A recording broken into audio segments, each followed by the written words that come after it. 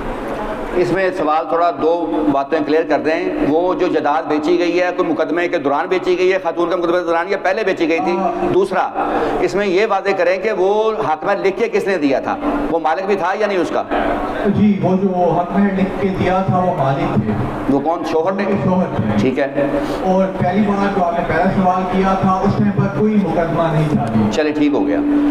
بات یہ ہے کہ جب حق مہر کو نکاح نامے میں شوہر لکھ کے دے دے گا، وہ شوہر کی ملکیت سے جائیداد قانونی طور پہ ختم ہو جائے گی، اس کی مالک وہ خاتون ہو جائے گی۔ ہاں ریونیو ریکارڈ میں شوہر کے نام رہتی ہے، جیسے رجسٹری شوہر کے نام ہوگی، انتقال ہوگا، وہ اکثر ایسا کیسوں میں ہوتا ہے۔ اس صورت میں خاتون حق مہر کی ریکوری کا کیس کرے گی، اس میں سیکشن 21A کی اپلیکیشن لگائے گی پروٹیکشن کی۔ اس میں جن لوگوں کے نام ٹرانسفر ہوئی ہے پراپرٹی، وہ چاہے تو ان کو بھی فریق بنا سکتی ہے کیونکہ وہ ٹرانسفر ہو گئی ہے، تو وہ کورٹ کو اختیار ہے کہ جو جائیداد حق مہر میں تھی وہ شوہر کو چونکہ بیچنے کا اختیار نہیں تھا، وہ عدالت وہ رجسٹری انتقال جو بھی ہوگا اس کو کینسل کر سکتی ہے۔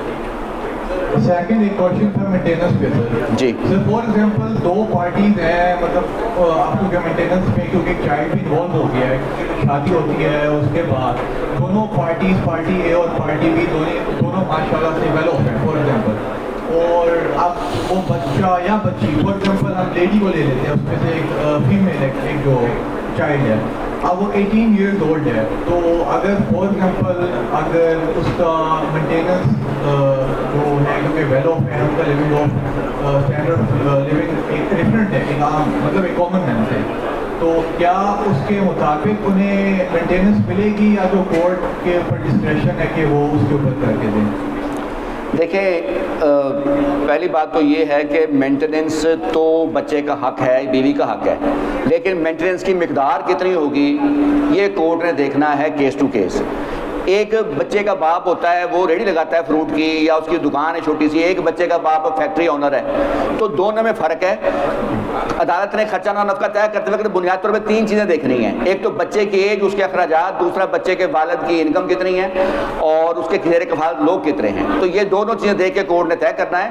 اگر بچے کا باپ امیر ہے تو بچہ بیکن ہاؤس میں پڑھے گا، اس کا رائٹ ہے، اگر بچے کا باپ غریب ہے تو سرکاری اسکول پڑھنا چاہیے، یہ اس کو کورٹ نے دیکھنا ہے۔ سر یہیں پہ وہی سوال میں ایک چیز میں مس کر گیا ہوں، اگر فار ایگزامپل اس میں یہ کرتے ہیں کہ شادی کے بعد کیونکہ جب کانفلکٹ پڑھتے ہیں تو جو ہسبینڈ ہے یا اس کی فیملی یا اس کے نام سے جو بھی پراپرٹی ہوتی ہے یا وہ پیرنٹس کے نام پہ ٹرانسفر ہو جاتی ہے یا اس کی کسی بھائی یا بہن کے نام پہ ٹرانسفر کر لیتے ہیں جب وہ کانفلکٹ چل رہا ہوتا ہے، تو اس کا کیا حل ہے؟ کیا اس کے گرینڈ پیرنٹس یا جس کے نام پہ بھی اس ٹائم پہ پراپرٹی ٹرانسفر ہوئی ہے وہ مینٹیننس دے سکتی ہے یا اس کو سو کر سکتے ہیں انہیں بھی ساتھ میں بہت ان کا نام بھی؟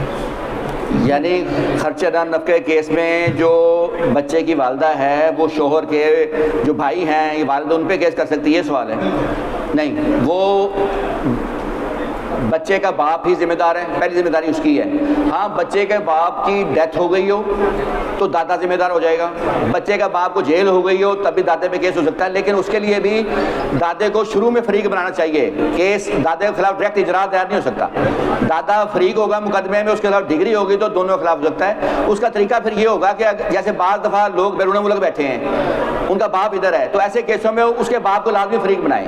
اب کینیڈا سے تو آپ نے خرچہ اس کو نہیں فورس کر سکتے، باپ کو فریق بنائیں، ڈگری لیں، اس کے بعد اس پیمل ہوگا۔ تھینک یو سر، دے دیں ان کو دیں سر۔ قرآن میں تمام کا تمام یہ چیزیں جو ہے صورت نساء میں اور کیسی جو ہیں یہ تمام انڈیا سے جو مغربی کے جو لوگ ہیں ان کے یہ مسائل نہیں ہے، وہ اپنی بیٹی بھی دیتے ہیں،